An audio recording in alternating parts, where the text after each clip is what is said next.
Hello, and welcome to the Gallery Podcast. Today we're going to be talking about history, generational wealth, and also Umoja Fine Art strategic plan for 2024.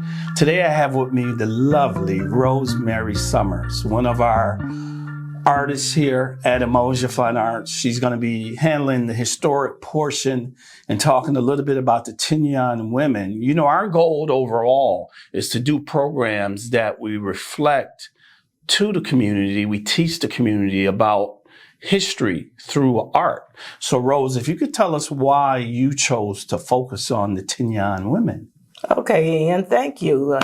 Thank you for having me on the broadcast. Thank you for inviting me to share my journey with the Tignon Women.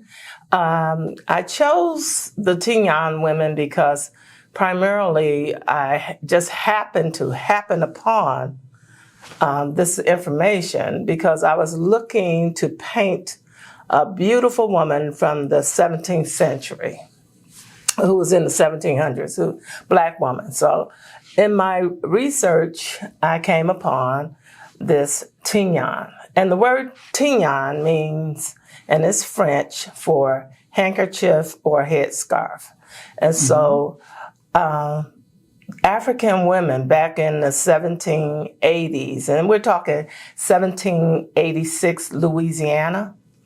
And the reason why the Tignon is so significant is that in 1786, the governor of Louisiana passed a law saying that African women could not wear their natural hair in public.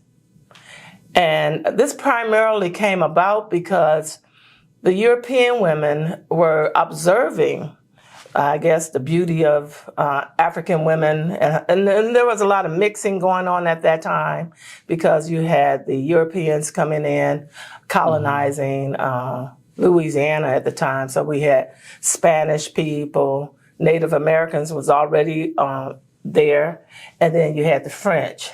So this mixture with the African women created very interesting looking, exotic, as they say, beautiful women. So the European women were probably just sick of looking at all of these beautiful women walking around with this hair swinging and the bodies and, you know, the whole thing.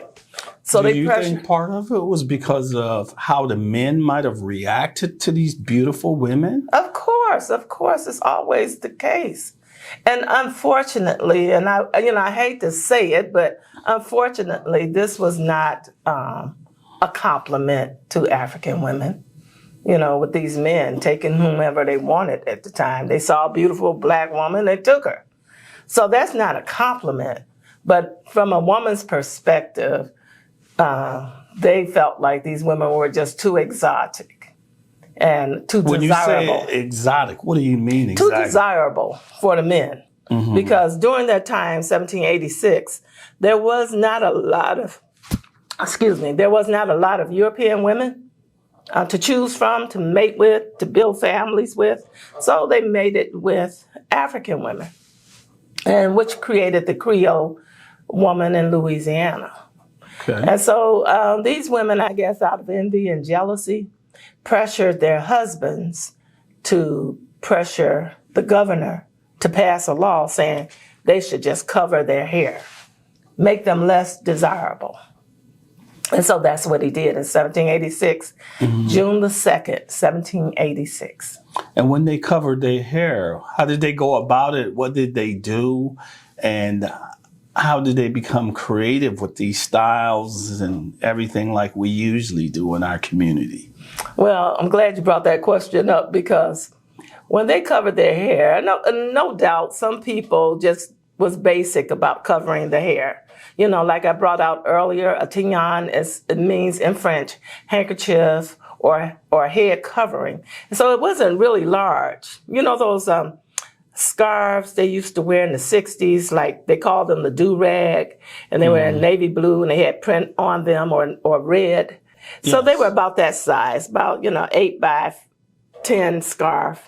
And so most women wore those. But of course, your woman who is high fashion oriented decided to kick it up a notch. And what she did was she took cloth, and at that time they had all types of beautiful ornaments and cloth coming in from Europe and Asia and Africa. And she took this cloth and she made a beautiful head wrap. And they made it tall. Some of the women made the head wraps tall. And then some of the photographs, some of the head wraps are tall. And they even put a hat on top of the height of the wrapped headwear. And so they embellished it with ornaments and feathers and flowers. Wow, and they that just made them sounds beautiful. really beautiful and exotic. So do you think they influenced style a little bit? And tell me, with the art right behind us that you created visually, Yes. is this how they looked during this time period? Really beautiful, and this is how they wrapped their hair. And we know you have a show right now. I want you to talk about that a little bit. That's on display till December 31st here at Emoja Fine Arts. And if you could touch on all those areas for us, Rose. Well, the paintings that I created for the show here at Umoja until the 31st of December. December 31st is when the show culminates. I'm a surrealist artist. I'm a figurative surrealist artist. And I wanted to capture what I thought from my imagination, what the Tignon looked like to the people that was looking at them. So I, of course, I like to play with reality and fantasy. So I gave my ladies that's wearing the Tignons here in the gallery an opportunity to look really spectacular with the various designs that I create with line and patterns. And I think that I wanted to showcase my voice in this body of work. Because showcasing my voice in this body of work is basically sharing the history of our people in this particular time period, the history of African women.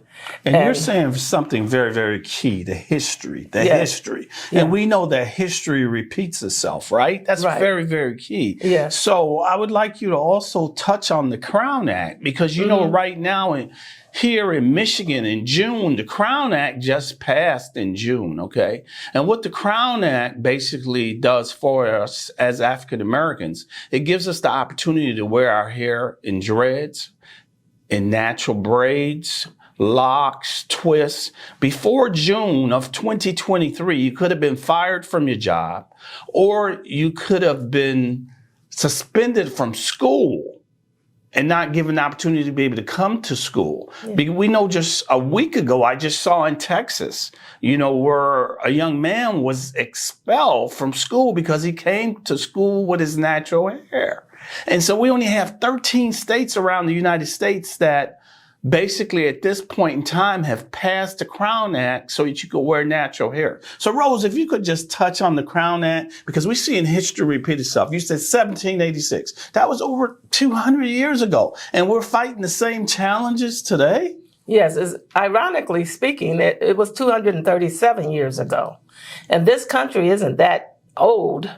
So, it's a little bit greater than 200 years. But yeah, the challenge today is the same as it was then. There's something about our hair that irks the heck out of some people. But the beauty in it is that our governor here in the state of Michigan, Governor Whitmer, passed the Crown Act on the 15th of June this year, 2023. And so that gives people an opportunity to go to work in your natural short afro, your dreads, your curly locks. You want to wear it straight, like India Ari says, it's not about my hair, it's about who I am on the inside. So people have the freedom to go to work and be in an educational setting and not be discriminated against. Even though the young man in Texas, they're still giving him the blues, but his family have decided to sue the school system because it's interrupting his education. And we shouldn't have to go through this, but it's foolishness, but it's just part of our reality. But we always bounce back, and we all have hair stories. And so I encourage you to talk about your hair stories with your friends and your relatives as it relates to the Crown Act, because some people had suffered in silence and on their job or in school, and there was nothing they could do about it. But now that we have the Crown Act, yes, you can take people to court if they discriminate against you. And that's very, very nice. And that's unbelievable. In 2023, we're facing these challenges across the country. And I know right here in Michigan, I've had friends that have called me up and say, listen, I know the Crown Act passed in Michigan. I said, how do you know that? They like, we watch the news still because we're from Detroit. And we're seeing the ladies and the guys, they're wearing dreads. You know, they got braids and everything. So they get to wear their natural hair. That is so beautiful. You get to wear your natural hair and be who you are. Absolutely. Thank you so much, Rosemary. Oh, you're it's welcome. so educational, and it's so nice to be able to engage with the community. So please stop into Umoja Fine Arts in the Crossroad Building in Southfield to be able to see Rosemary's show of the Tignon Women. And as we feature the focus on the Crown Act until December 31st. Thank you very much. Hello, and welcome to the Gallery Podcast. First of all, we would like to thank the NBCC, the National Black Chamber of Commerce, for your support. Today, we're going to be talking about generational wealth. We're going to be talking about some of our strategies in the fourth quarter and programs that we're putting together. But first of all, to start with generational wealth. Generational wealth basically is any asset that increases in value over time, and you pass it on from generation to generation to generation. So let me give you a quick example. Let's say, for instance, your grandfather owns a home. He passes it on to your mom or dad. Then your mom or dad passes it on to you. So when we focus on generational wealth, we're going to be talking about it from an art standpoint of you collecting art, because we are used to the real estate business and we're buying homes now, and we understand that process from going from a home and collecting a home. Now it's time that we understand how to collect art and build generational wealth across a broad spectrum. It is so key and important. So when you come into a gallery, it's very important that you work with a gallerist or get to know a gallerist or curator that understands the art market across the United States and basically how that market is growing. African American art today is one of the fastest growing segments in the entire art world. I'm going to say that for you one more time. African American art is one of the fastest growing segment in the entire art world. And I'm telling you this, and you should be investing, because other people around the country and around the world are purchasing and buying our art. We have basically lost the sports industry. We've lost the music industry. We've lost a lot of property and land and beaches across the country that we used to own. This is the last Mohican in the art world. So when you first start collecting art, you're going to pretty much start to collect what you like. And that is great. Just getting some beautiful art in your home with these beautiful booming voice of Africa colors, to be able to have art in your home that make you feel good about who you are. And you have to have positive images in your home. That's very key and important. And at the same time, if it's appreciated in value, that even makes it more important. And how do you learn about these kind of things? You work with companies like Umoja Fine Arts. We have published a book here. And this book here is called The Guide to Collecting African American Art. And through here, this book pretty much talks about all the different areas in collecting art, in collecting African American art. Okay, this book, you could download this free on umojafinearts.com. That's UMOJA, fine arts with the S.com. You could download this book free, or when you come into Umoja Fine Arts, in the Crossroad building in Southfield. We'll give you a tabletop copy free. The third way you could get that book, anyone that purchases an order with us on our e-commerce website that's very active, you will receive a free copy of that book. It'll also teach you about the different mediums of art and collecting art. One of the fastest growing portion of the art world are basically when you collect originals. But we know everyone cannot collect originals. Not right away anyway. And limited editions are also, limited edition archival prints are also important to be able to collect.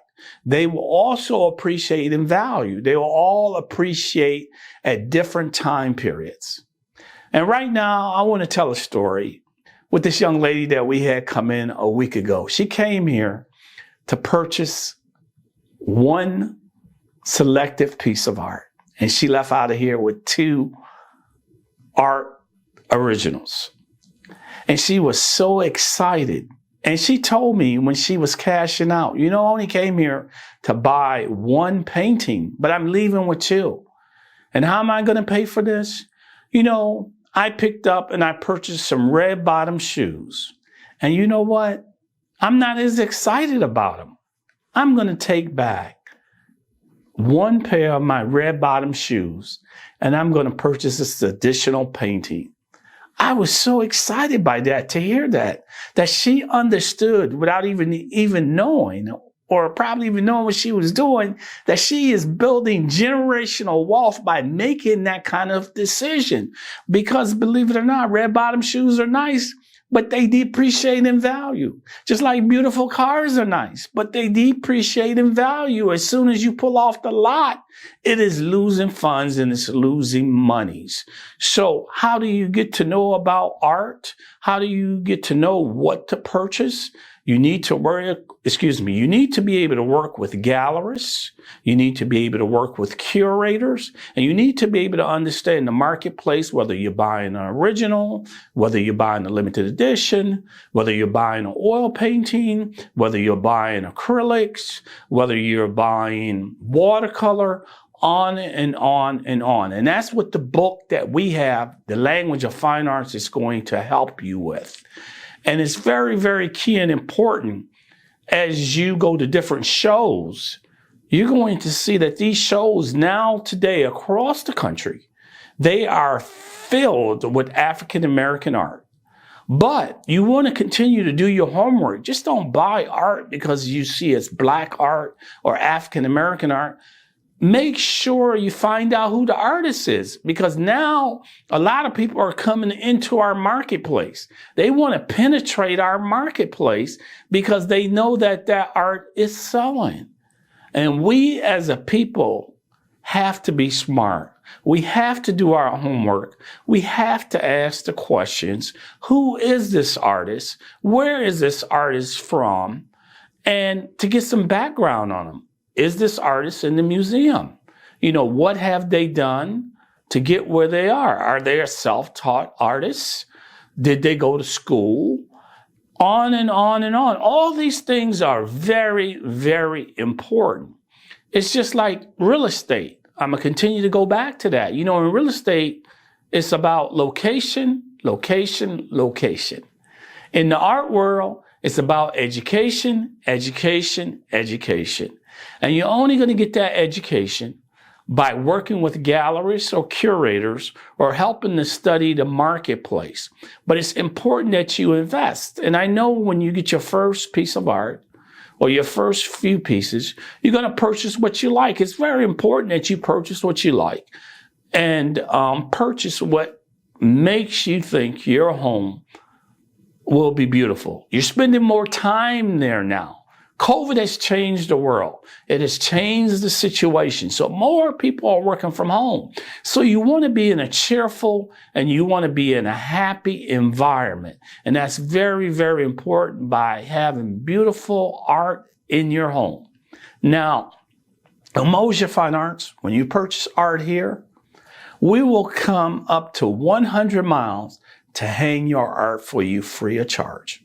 And if you would like the gallerist to be there, Ian Grant, myself, I will come and personally hang your art for you, sit down, maybe have lunch with you, give you a little bit of knowledge about the art business.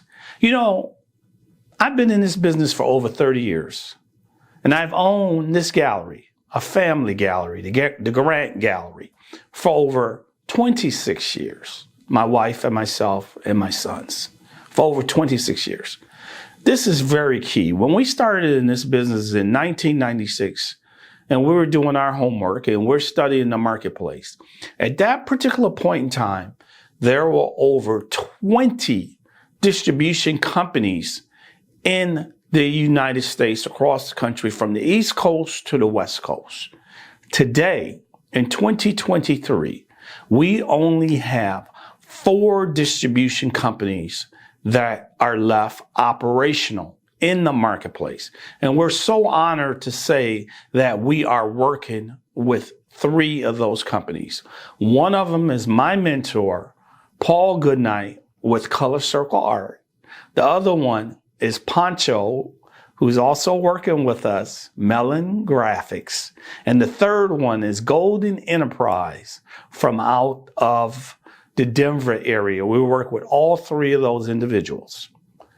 I'm so proud to say, as we go into 2024, at the end of the fall, we'll be publishing Paul Goodnight, a master artist who's painted on 4 continents. He's in the Smithsonian, he's in the Olympic Museum, he's in the Museum of Ghana, he's in museums all across the country, Howard, Morgan, on and on and on. And Paul's been in this business for 40 to 50 years. Umoja Fine Arts is so proud to announce that we are publishing his tabletop hardcover book that will have over 360 images, over 250 pages. We are so proud, Paul, to be able to publish your book. And I want to thank you for giving Umoja Fine Arts that opportunity.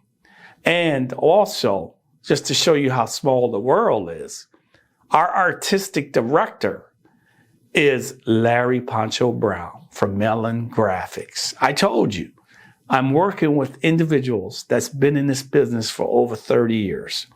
So when I first started, Lucian Crump taught me a lot about this business. Lucian Crump from Philadelphia was one of my mentors. And then from there, it was the great Annie Lee for years from the Chicago marketplace. And today, that person is Paul Goodnight out of Boston. So even myself, in order to learn this business, I have to have mentors. I have to have teachers, because you got to understand, in this business, again, it's about education, education, education. That is so key as you collect, and as you collect the different artists, and whether you're collecting originals or whether you're collecting limited editions, you need to know what you're collecting. So you need to go to emojiafinearts.com and download the Language of Fine Arts book so that you can know all the terminologies. That is very, very key and important. So with that, that's what we'll talk about for generational wealth today. And we'll continue throughout our different podcasts to get deeper and deeper into building generational wealth. We're so honored to announce our new framing operation. This framing operation was basically put together so that Umoja Fine Arts can help you preserve your art, to make sure that you're getting acid-free mats, to make sure that you're getting some of the top framing across the country, to make sure that you're getting some of the top frames that's coming in from Italy, to really, really upscale your work and to help build your value with your work. We also look forward to working with the companies across the United States, corporations, hotels, hospitals, on and on and on a huge basis to build that part of the business, our framing operation. In addition to our framing operation, right now we have artists from the Midwest. We also have artists from the East Coast. I'm proud to say in 2024, we're going west. I know you've heard the terminology before. Go west, young man, go west. So we're going west. And with doing that, we're going to be working with artists from the West Coast. So we're continuing to build our team and build our team of artists. And as we do this, we want to tell you a little bit more about our payment plans that we have. We have Art Money. Art Money, you can take 10 months to pay for your art. So therefore, you could purchase a painting and not pay for it for 10 months and take it home in 2 weeks. Or you can use the Shopify plan. Or you can use the Umoja Fine Arts plan that allows you to pay for your art over 3 months.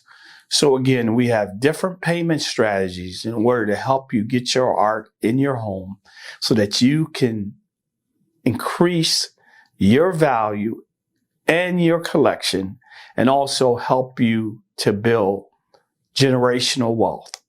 Remember, it's all about education, education, education, as we bring you some of the top artists from across the nation. Thank you.